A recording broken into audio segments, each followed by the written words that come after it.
Sebelah situ, sini aja. Assalamualaikum warahmatullahi wabarakatuh. Apa kabar rekan-rekan? Makan nasi pakai soto. Selamat bergabung kembali Pak Wanto. Wah, ini ada aja.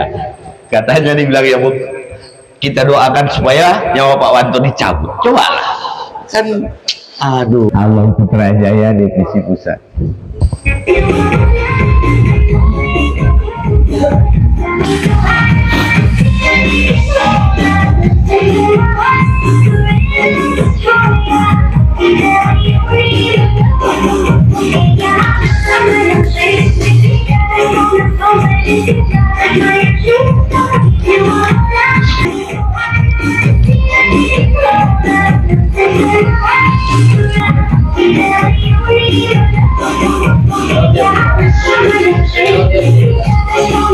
Bisa jadi rapat OSIS, bisa jadi rapat Ormawa atau dengan mahasiswa, atau juga rapat kantor, teman-teman semuanya. Ini dari sisi public speakingnya ya. Kalau menurut gue pribadi, buat lo yang masih suka bingung gimana cara memimpin rapat dengan baik dan benar, gue bakal bahas di sini. Yang pertama openingnya dulu. Ketika lo membuka rapat, lo benar-benar harus jelasin konteks rapatnya itu bakal membahas apa, dan rapat akan berlangsung selama berapa lama. Karena banyak banget rapat yang terjadi itu terjadi berjam-jam, terus ngawur ngidul, apalagi yang paling parah ada gosipnya dalam rapat itu. Nanti harus dihindari banget ya teman-teman. Jadi lo harus catat konteks dan kasih tahu apa yang bakal kita bahas dan berapa lama pembahasan bakal terjadi. Yang kedua adalah ketika lo lagi di bahasan yang cukup serius, jangan terlalu sering memberikan kesempatan untuk anggota rapat menginterupsi apa yang sedang lo bicarakan. Kenapa? Karena ketika lo lagi serius banget untuk membahas sesuatu dan semua orang harusnya mendengarkan dan diinterupsi, biasanya konteks itu bakal lepas teman semuanya. Diskusinya di kemana-mana. Ini poin nomor 3. Lo sediain satu forum diskusi setelah lo presentasi atau setelah lo memaparkan konteks rapat itu. Dan dengan 3 hal tadi aja juga bakal membantu rapat temu biar lebih efektif dan lebih efisien. Oke. Jadi terkhusus leader ke tengah sudah nampak semua, karena ini akan rutin kita jalankan berdasarkan histori sebelumnya. Saya pemimpin rapat yang gagal. Jadi teknik rapat kita berikutnya seperti ini. Pra-rapat, undangan rapat diberikan minimal 24 jam sebelum. Peserta rapat pahami materi. Ketiga, peserta rapat persiapkan diri baik ide, gagasan ataupun hambatan. Jadi pra-rapat itu akan membuat durasi itu cepat tepat. Oke, masuk ke pesan video tadi. Saat rapat berlangsung, fokus ke materi pembahasan. Kemudian kedua, tadi pesan dia, saat pemimpin rapat memberikan arahan ataupun ini, siapapun pesertanya jangan diinterupsi, selesaikan dulu bicara. Ketiga, keduanya waktu dan durasi. Ketiga, wadah forum diskusi. Jadi wadah forum diskusi ini yang seperti biasa kita lakukan. Ada rapat yang tanggung, contoh macam door press. Nah, disitulah wadahnya, grup WA dibuat, tuk, deadline kan, finish kan, 3 hari selesai. Ini kesimpulan. Nah, jadi buat para leader, inilah nanti cara rapat untuk Abang Putrajaya. Dari pra-nya dulu. Pra paham ya artinya? Sebelum. Oke. Artinya kita belajar di kegagalan-kegagalan sebelumnya. Nah, idul kan Wana dulu rapat kita kan? Oke. Ini sedikit karya saya tengah malam. Kalau hari ini rekan-rekan merasa kecil atau minder melihat teman-teman hosting cepat kondisi yang lebih besar dan pencapaian mereka yang dimana setiap orang punya waktunya sendiri, menjadi sales yang berhasil itu bukan soal siapa yang paling cepat, tapi siapa yang bisa bertahan dan terus konsisten bertumbuh. Walaupun perlahan, tidak jadi masalah. Jangan biarkan pencapaian orang lain meruntuhkan semangat Anda. Fokus pada proses Anda, karena yang konsisten itulah akhirnya menang dan berhasil. Jadi poinnya seperti poin video tersebut, fokus, konsisten. Jadi misal sejauh ini beranggapan Ibu Ninta, Bapak Suwanto, wah mereka yang terhebat, ya kan? Karena salah satu program Abang Putra yang keempat, yuk menjadi mitra, saya akan membimbing semua untuk jago bernegosiasi. bukan berjualan ya, bernegosiasi. Artinya fokus, konsisten, terus belajar. Jadi bisa kalian kalahkan Bapak Suwanto, Ibu Cinta, walaupun mereka sudah lama, kalau mereka tidak berusaha juga mengejar. Paham ya sini ya makna videonya? Ketika kamu diam-diam belajar saat orang lain bersenang-senang, kamu kerja keras dalam senyap dan tidak ada satu orang pun yang peduli akan hal itu. Percayalah, disitulah kekuatanmu dibentuk. Proses itu sakral, bukan untuk diumbar, tapi untuk dirasakan. Karena perubahan besar selalu dimulai dari keinginan. Tak perlu menjelaskan ke semua orang kenapa kamu sibuk, kenapa kamu berubah. Karena nanti hasilmu akan menjawab semuanya. Diam-diam berkembang, diam-diam memperbaiki diri. Dan ketika waktunya tiba, dunia akan terkejut. Transformasi sejati. Bukan soal menunjukkan prosesmu ke dunia, tapi menyimpan luka dan peluhmu dalam dia. Lalu mewujudkan mereka dengan pencapaianmu. Jangan takut tidak dilihat. Jangan takut diremehkan. Tugasmu cuma satu. Tumbuh diam-diam. Tunjukkan hasil, bukan alasan, karena mereka hanya peduli saat kamu berhasil. Dan saat itulah mereka akan bertanya, gimana kamu bisa sejauh ini? Kamu hanya tersenyum dan berkata, aku diam-diam berproses. Terima kasih. Oke. Senior penunjuk lihat saya sekarang, itu yang saya lakukan. Oke. Senyum-senyuman. Ini kita ya, poin ke-42 kemarin sudah. Oke. Prinsip dasar komunikasi. Kenapa komunikasi yang luar diperbaiki? Karena ini kunci semua yang sudah kita jelaskan maksud tujuan sebelumnya. Prinsip dasar komunikasi. 3 seni dalam berkomunikasi, memberikan informasi yang baik. Baik. Saya ke poin pertama, prinsip dasar komunikasi. Apapun yang kita lakukan adalah komunikasi, baik itu pekerjaan, apapun memberikan komunikasi. Seperti yang saya jelaskan, 70% dunia kerja menurut penelitian gagal dalam komunikasi. Kedua, cara kita memulai pembicaraan seringkali menentukan hasil komunikasi awalnya. Oke, contoh, kesadaran sedikit. Situ. Jadi contoh leader ke bawahan, kau langsung seperti gini-gini. Jadi konteksnya kasih dulu temanya. Ini perihal penjualan misalnya. Ini penjualan kasih A, baru arahannya. Paham di sini? Istilah saya kasih judulnya dulu. Sama kalian datangin. Ini Pak, apa ini? Ini di tanda tangan. Ya apa ini gitu. Jadi Pak, ini biaya yang mau ditandatangan. Kita pun tahu.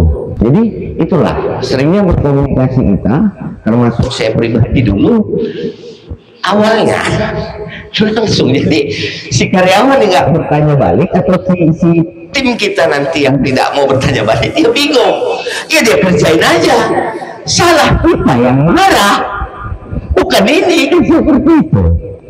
Jadi awalnya kasih judul, kemudian cara kita menyampaikan pesan lalu berpengaruh terhadap bagaimana pesan itu diterima dan dipahami. Caranya, kalau cara kita marah-marah misalnya emosi, sulit dipahami seperti ini.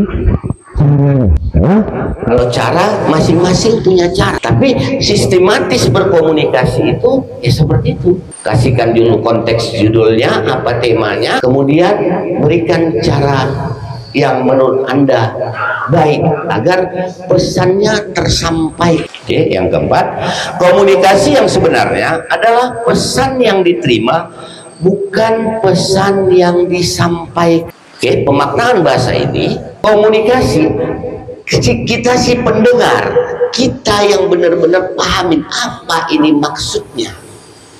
Karena cara orang berkomunikasi, apalagi jenjang pendidikan kita rata-rata mungkin ya maksimal SMA ya, kebanyakan ya, tentu intelek dalam berkomunikasi rekan kita itu kurang. Tapi kalau kita dengarkan dengan cermat, pesannya akan sampai. Paham? Nah, jadi kemudian komunikasi merupakan jalan dua arah. Kita harus memberikan sebaik yang kita terima. Itu kan tadi, saat didengarkan dengan cermat, si pendengar dia paham poinnya, ini yang disampaikan rekannya. Kembali si rekan berbicara dengan gaya dia memahami satu topik itu, si pendengar juga cermati dua arah. Jadi kalau satu arah nanti pendengar efektif, yang satu arah lagi terakhir komunikasi mari. Artinya apa yang ditanya lain yang dijawab. Sering ya gitu ya. Jadi itulah prinsip dasar komunikasi. Jadi pertama, semua yang kita lakukan komunikasi. Yang kedua, cara kita memulai, apa temanya. Oke, setelah itu yang ketiga, cara kita menyampaikan pesan. Keempat, si pendengar tadi yang menerima tadi agar memahami untuk balas, barulah kedua arahnya. Paham di sini urutannya? Jelas? Oke, saya anggap jelas ya. Itulah sistematisnya. Jelas? Kalau jelas kita ke poin kedua. Tiga seni dalam berkomunikasi. Tiga seni dalam berkomunikasi. Pertama, saling menghormati. Kedua, menerima informasi dengan baik. Tak perlu tengok sana, sana tak berubah, situ yang berubah. Yang ketiga, memberikan informasi dengan baik. Itu tiga seninya. Ketika kita saling menghargai sama teman walaupun jenjangnya jauh, kita pendengar menerima informasi, kemudian kita berupaya memberikan informasi. Pak, gimana tipsnya? Ini tamatan SD. Ini pertanyaannya. Pembacanya kami seperti yang saya ulang. Sebelum berkomunikasi, lakukan teks. Kalau bahasa kami public speaking-nya, script. Oke, dua poin itu saja yang dapat saya sampaikan hari ini. Untuk fakta ketiganya cukup panjang, kita lanjut besok. Sampai di sini tidak ada pertanyaan ya. Begitulah cara berkomunikasi di Abang Putra Jaya dalam lingkungan kerjaan. Pelan-pelan dilakukan. Emang Pak, merubah kebiasaan itu sulit, sangat sulit, tapi bukan mustahil. Kebiasaan akan dirubah ketika terjadinya praktik dan latihan secara. Karena rekan-rekan ada di lingkungan Abang Putra Jaya yang notabene kita sudah mau bikin tersistem, itulah salah satu program Abang Putra. Bagaimana cara berkomunikasi. Jadi karena kan misalnya ada kawan, apa ini langsung bantah, apa ini dulu konteks yang mau kita bicarakan, ya kan? Seperti itu, sama-sama kita belajar, sama-sama kita berlatih untuk mengupgrade diri kita, bukan diri orang lain. Tepuk tangan untuk saya. Baik, saya rasa cukup di sini. Seperti biasa, Pak Sulaiman dulu memimpin doa, ya kan? Sebelum kita tutup, silakan Pak Sulaiman. Sebelum doa saya mau nanya Pak. Oke. Tentang komunikasi. Apabila ada seorang leader yang memerintahkan kepada anggotanya, kemudian perintahnya salah. Dan kemudian ketika bawahan ini ngomong ke leadernya yang diperintahkan itu salah, tetapi leadernya nggak mau disalahkan. Gimana kita sebagai anggotanya menanggapin hal tersebut? Ya, baik. Pertanyaan bagus, tepuk tangan. Namun harusnya pertanyaan itu tadi ke depan saya next. Nah, jadi pertama, seperti dalam metode berkomunikasi, cara menyampaikan. Jadi cara menyampaikan, Bu, Kalau menurut saya, sepertinya ini lebih baik loh, seperti ini. Oke. Si leader juga harus memahami otak 10 lebih baik daripada otak 1. Dipikirkan. Jadi kembali saya ulang, 3 seni berkomunikasi saling menghormati, itu poin yang pertama. Berarti penjabarannya bagaimana cara kita mengkritik leader kita ataupun owner kita dengan cara yang saya juga silahkan Anda kritik, saya senang, cuman dengan cara yang baik. Kemudian ketika mengkritik atasan kita, pikirkan baik-baik cara kita ini benar-benar lebih baik, seperti itu. Itulah paham di situ. Banyak bahasa-bahasa yang baik bisa kita gunakan. Pak, maaf, Bu, maaf, sepertinya cara seperti ini dia kayaknya lebih bagus. Si leader juga mikir pasti, karena leader bukan Tuhan, owner bukan Tuhan, tahu segalanya, bos. Owner nggak usah leader, owner. Cuman kan kalau kelas owner nih orang tertentu yang berani kritik, itu masalahnya. Tapi kalau leader, nanti ada penggambaran apa sih sebenarnya resiko kita sebagai leader. Jelas? Oke, jadi aturan pertanyaan tak boleh lewat dari ya, oke. Silahkan Pak Sulaiman, pimpin doa. Bismillahirrahmanirrahim. Sebelum kita memulai pekerjaan kita pada pagi hari ini, hendaknya kita niatkan terlebih dahulu pada tujuan kita untuk bekerja pada hari ini.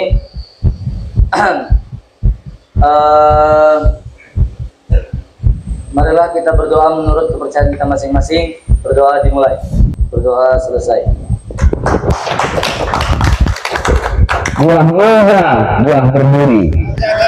Saya izin undur diri. Wabillahi taufiq wal hidayah. Assalamualaikum warahmatullahi wabarakatuh.